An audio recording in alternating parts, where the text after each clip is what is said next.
Hello, everyone. Welcome back to See After Dark.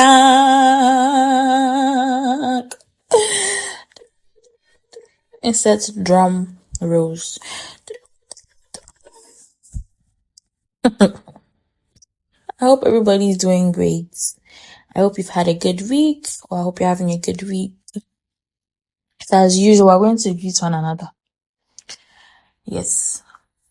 When I show, I'm going to give you 5 seconds to tell me how you are, and then hopefully you have some manners and say "and you," then you hear how I am. Right? So good day, my lovely. How are you doing? Great. I hope you said "and you." If you said "and you," I am doing pretty well. I'm doing pretty well. I'm doing pretty well. I've been feeling a little bit exhausted, but good overall. Yeah. I removed my braids and fresh air has been blowing on my head, so I'm glad. Oh yeah, I think I never mentioned this. So sometime last year, it's probably about 10 months now, I cut off my hair. I had a huge forest on my head. Huge forest on my head. And I cut it all off because of one or two. We'll talk about it later. But yeah, I cut my whole head. And one of the reasons I cut my hair was because I felt like I needed a new start, a fresh start. I felt like I needed to make a drastic change to myself to like usher me into like a new era sort of thing. I don't know what I was thinking. I'm very impromptu and very like I act. I don't know what I was thinking. I'm trying to like give some motivational reason or like some philosophical reason to why I did that, but man, yeah. So I've been doing very well as I was saying. So over the weekend and a little bit of yesterday, I was just in a very foul mood, like in a very terrible mood. Only to just realize that, oh, it was my period coming. You know, sometimes like you will be having it's like the whole world just comes to fight against you. You'll be having the most horrendous mood swings, or everything will just be pissing you off. And then later, after you finish going through the motions of all that, and then it clicks in your mind that, oh, it's actually my period. I'm not insane. Everybody isn't really annoying. All these situations are not really all that. But like you feel that later, after you've really finished like going through the motions. So that's what happened with me. Yeah. But I'm almost done with it, so I'm good. Ugh. I don't know if it's like creepy to be talking about period on the podcast when men listen. But you have daughters and wives, so in your face. Yeah, so anyway, moving on. Once again today, we don't really have a big agenda for the episode. So we're just going to be flowing with emotion. Whatever comes to my mind, we're going to be taking it. Just flowing, yeah. So we're doing today. So, I don't know, I'm sure we've established by now, that I said, my brain usually doesn't rest. It's always like collecting random information that nobody really asks for. So I don't know if, I don't know what's going on with my TikTok algorithm as well.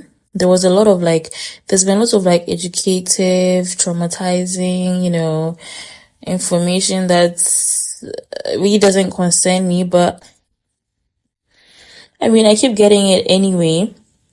Yeah, so that's one of the things I'm going to talk about. One of the first things I learned this week from my TikTok was that,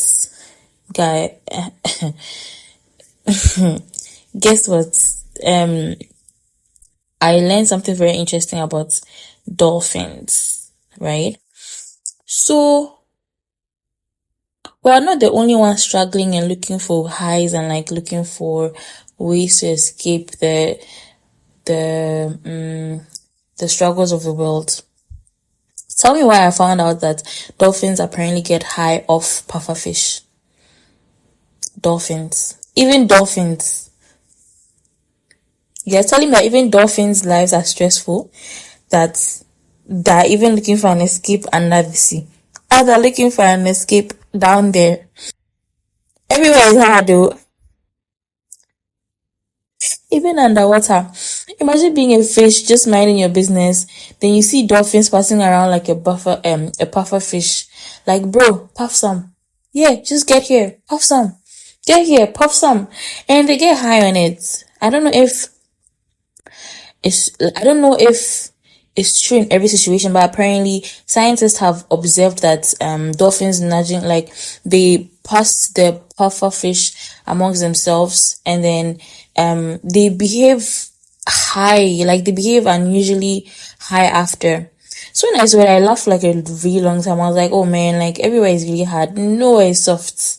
Even dolphins, man, are trying to get high to like try to get an escape. So at this point, nobody, no creature, nothing, nobody is safe, man. I found that so interesting, yeah. So that was the first thing I want to talk about. Anyway, yeah. On to a more serious note, I guess. We'll be moving from like joking to serious, joking to serious. I realized something about myself. I noted it down. I realize I don't usually check on people enough. And it doesn't stem from a place of from a lack of care, but actually it's quite the opposite, because I feel like the thing is I care so much that I convince myself that, I'm disturbing them. So I would literally think, oh, they're probably just busy. They probably just don't want to talk right now, or they'll text me if they need me. Life is probably showing them shege. They're probably dealing with this. Everybody's fighting and struggling for life. They don't need me to bother them. Responding to messages is already hard as it is. I might appear to be a bother, right? Meanwhile, they're probably thinking exactly the same thing. Like maybe, yeah, and like before you know it, months have passed by, years have passed by, man. Yeah, so I think sometimes we really underestimate how meaningful a simple "oh hi, how are you" can be. It's not because you have like solutions to people's problems. It's just because somebody feeling or knowing that they're being thought about. And I think that has a sense of like uplifting, and then that's also, nice to remember, or to feel like you're remembered and stuff. Yeah, man. I think also when I think deeper into it, I feel like relationships don't only survive because people love each other, but they also survive because people intentionally maintain those relationships. So friendships are like plants. You can't water them once in January and expect them to survive until December. So you'd have to keep showing up and showing up and showing up to the best of your capabilities. And honestly, I'm saying this to myself more than anybody else, because I want longevity with my friendships. I don't want to only speak to people when I'm wishing them happy birthday, or at a funeral, or when I need something, or like, when I need something, I need help, or when I see something interesting on their status or something. Sometimes like checking in is enough. Like no agenda, no favor, just I thought about you today, and that's it, and that can really change somebody's week. So I was trying to see if I can do that more often. So my plan was to maybe just try and do it in an alphabetical order sort of thing. So like maybe I'll just go through my contacts, like from A moving down, and just text people more often. Yeah, I think I'm going to try and do that from now to the end of the year. So I'll start from like A, and then just text people, just a quick hi and stuff. I think it's very needed. Yeah, so that's that. I hope we pick something from that. Yeah. So moving on to the next topic. So the World Cup is finished now. I didn't even watch a single match, man. I didn't. While you guys were staying up to watch matches, I was busy dreaming. I was busy in La La Land. I didn't watch any single match. I watched Arsenal though. Yeah. So yeah, I want to talk about the whole Thomas Partey. Is that his name? Yeah. So one of the matches, I think, I don't know if you see, don't quote me. I'm not Al Jazeera, right? But I don't know if the match was with England or something. There was so much discussions after one of the football players chose not to shake Thomas Partey's hand. During that lineup thing, I hope we all know I don't know football. So like during that whole lineup thing, I don't know what that thing is called, but I think it's when they sing the national anthem or something.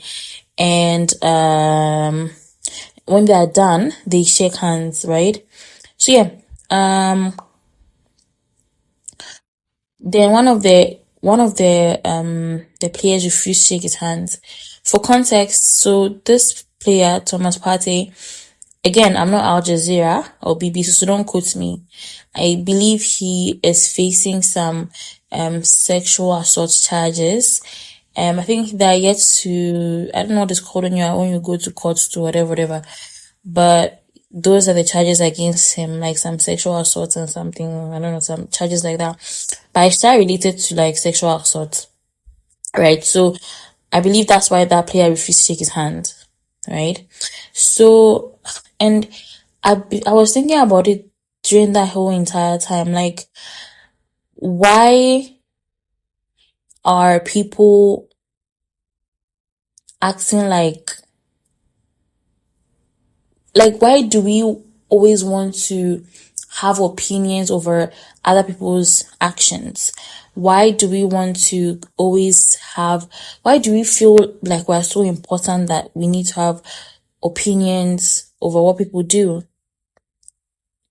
Sometimes people make beliefs, sometimes people make decisions based off like their own personal convictions, based off their own personal decisions and their own beliefs, yeah, their experiences, their comfort levels. We don't always need to know why. We don't always need to have, I don't think we always need to have an opinion, honestly. They don't all ask any single explanation. If somebody chooses not to shake another person's hands, that is their decision. And considering what happened, please don't take me out of context. I'm going to take your time because I know how somebody can just pause here and then start ranting, right? Take your time. I'll handle everything, right? So take your time. Yeah. So I don't know. I don't get why we always, like I'm saying, feel the need to feel so important that we should know. I don't even get it. Like nobody owes anybody an explanation. I didn't want to shake somebody's hand, and that is it. Why are you so offended? You're not the one whose hand was not shaken. I don't even know what it is. So why are you? But I mean, it was a whole thing. Everybody was so angry that oh, and these are things that are like they involve some sort of public controversies, right? So you'd have people who are going to be responding differently as well. So you need to understand that, and that's fine. If allegations, if allegations against somebody are ultimately proven true, some people will say like the player acted well. If the person is cleared, he will still collect some backlash because why did you act like that? And that will be his own cross to bear. Do you get it? That's his own cross to bear. So I don't understand why people felt so offended, because to me I'm like, okay, I don't think it's right to maybe judge somebody until they are proven innocent or guilty, right? Because then if you thought they were guilty and end up being innocent, you might look stupid, right? I don't feel they need to feel offended by another person's actions about that, because I'm like, at the end of the day, you find out where you line and you know how stupid or intelligent you look. I don't know if my point makes sense, right? So I just found that whole thing very, man, we feel too entitled to things and we feel too offended by certain things. Like, time reveals all things, and something like this, time will prove, like, at least if, like, after the whole court thing, whatever, and he's proved innocent, and then now you can now start bashing him. But I don't think you have to bash somebody over, like, their choice. Not everything needs to be like a think piece. Not every, like, facial expression deserves a Twitter thread or like a whole TikTok hashtag or something. Sometimes somebody simply didn't want. I don't even see. Life moves on. Life moves on, man. Yeah, like that whole thing really just rubbed me some kind of way. And I didn't understand why we're making it like this whole. But then again, maybe because I'm not a football fan, so I don't understand the gravity of it. So let me leave it. Let me leave it. It's not everything that's, even me. Why am I even having opinion? Even me. Yeah. So moving on, we're done with that. Moving on to the next thing. I heard something this week that really made me think. So I'm trying to listen to more like uplifting podcasts. I don't want to mention the type of podcast I'm trying to stay away from, but I don't want to just listen to like podcasts for fun alone. I'm also trying to delve into like more concrete, like uplifting content that would help me also improve myself. So one of the things that I came across in one of the podcasts I was listening to this week was the difference between but and, right? It sounds small, but language shapes the way we think a lot. So imagine saying, I really want to start a business, but I don't have enough money. Immediately your brain stops there. The conversation is finished. Dream postponed. Now change one word and then we say, for example, I really want to start a business and I don't have to start big. Do you see a difference? Or I'm scared of public speaking and I'm going to do it anyway. And so for example, I'm tired and I'll still do one small thing today. Like, I feel like but closes the door, but and keeps the conversation going. I'm trying to think of another example that the speaker used. I'm trying to recall what the name of this particular speaker was.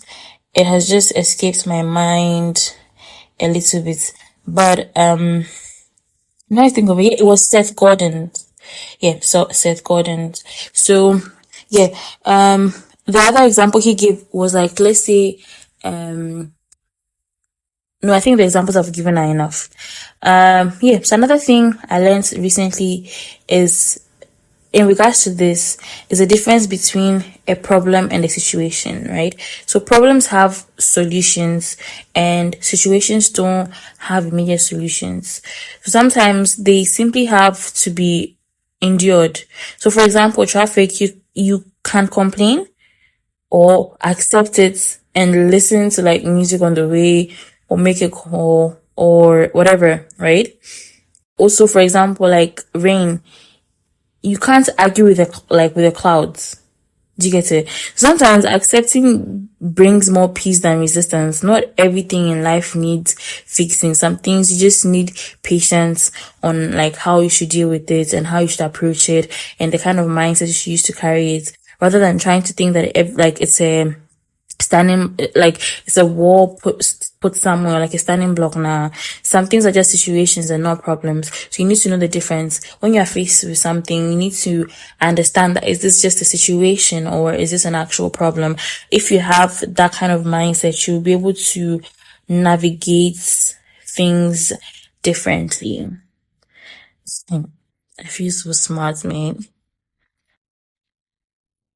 Okay, so that's that.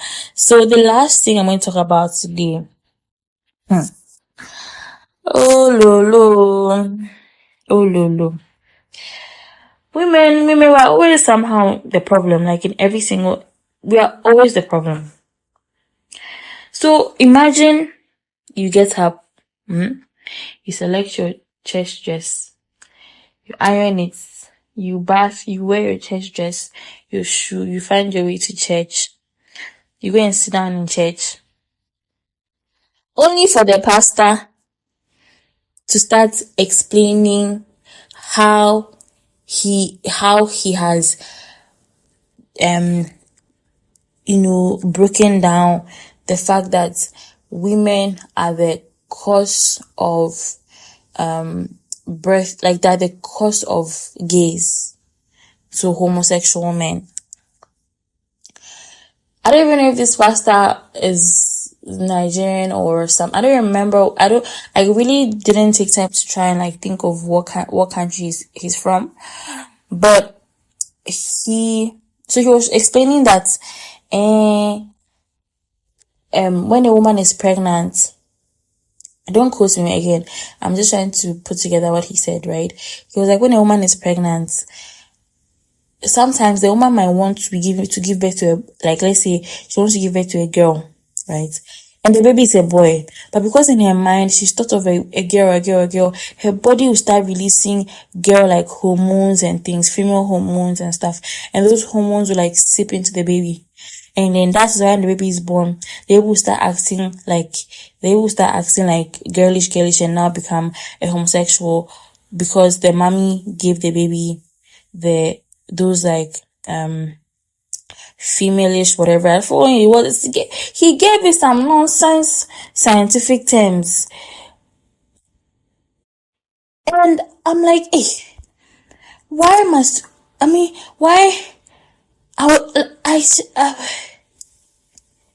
I just sat there wondering, how do people even arrive to such conclusions? It's very fascinating because somehow women always seem to become the explanation for everything. If the child succeeds, thank God. If something goes wrong, where is the mother? It's really exhausting. I think we should be more careful about presenting speculations as certainties, especially on topics that affect people's lives. Something like this, one very stupid man somewhere, if something is going wrong with the child or something, that's how they'll, I don't want to say, I don't want you to come and say, I'm saying that if somebody is becoming gay, they are going wrong. Before you come and hold my name. But yeah, if, let's say the child is like turning to a homosexual, they'll come and say, oh, is their mother. What is that got to do with the mom? If very soon, if the child, let's say a child becomes an armed robber, or it becomes a murderer, or becomes whatever, a pickpocket, becomes some sort of vice in the community, oh, it's the mother. Always finding ways to pull women down and blame women for something. Always finding ways to blame women for one thing or another. I feel like that's so exhausting. I don't even know. Oh God in heaven. I don't know what that man was trying to say. Whatever he was trying to say, he should not say it anyway again because, oh,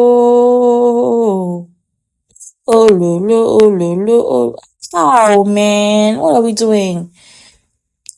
I was so shocked to hear that because I've never, how? Okay, I know maybe I've not reached that level of, I don't know, but even me, I know that's not right. Like, what kind of deduction is that?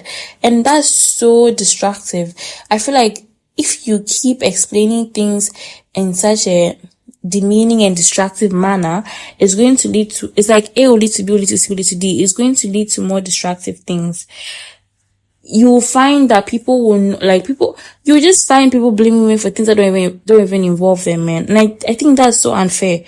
That's so so unfair, and that's so dangerous. And I think coming from a man of God as well, I thought that's very bad, because people usually, even if maybe a man of God is saying, an acclaimed man of God is saying something that is false, people follow blindly sometimes.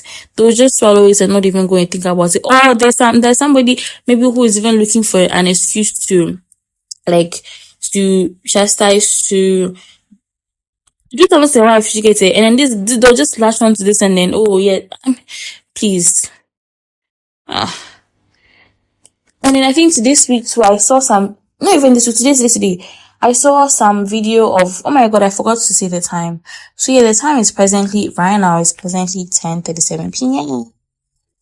So yeah, I'm really doing so well this year after dark. I'm seeing you after dark. Yeah, so, um, today, like about 3 hours ago, I saw a video as well of a pastor saying that for him, he will never allow his child to marry a lady who grew up without a father.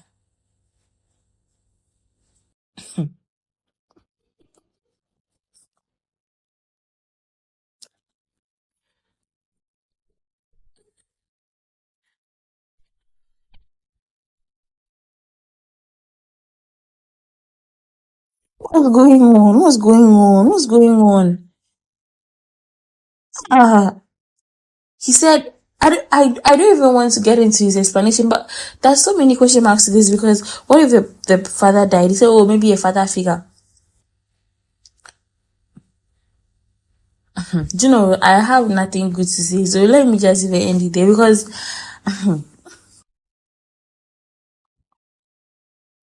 hey, ah, hmm. Oh, and even if you are saying certain things, are you considerate of your audience? What if there are people in your audience who have lost their fathers, or who have absent fathers? What are you doing? Anyway, those are the thoughts that have been occupying my space um this week, a few of them. Yeah. Just very random, maybe unnecessary. Yeah, so yeah, that's just it.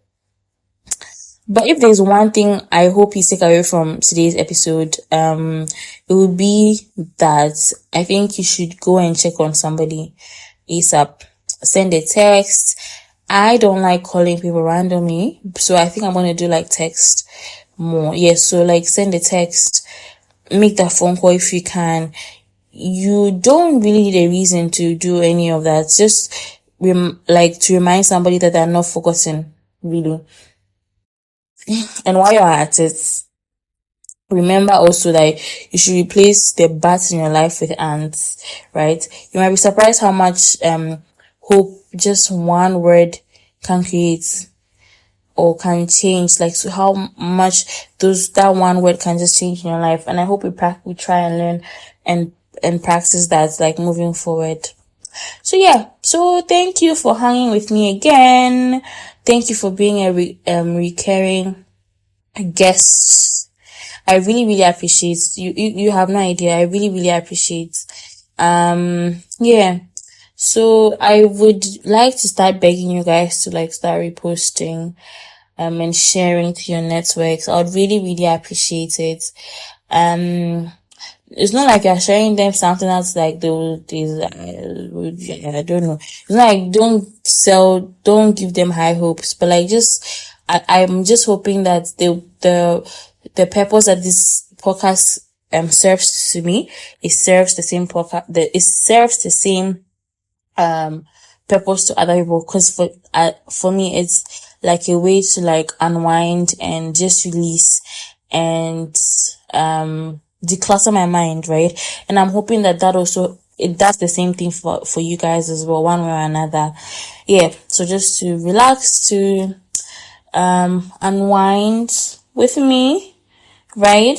Right. So yeah, that's it. You've made it this far. Yeah, if you've listened to all my episodes so far, We are part of the See After Dark family. We're now family. You and I locked in.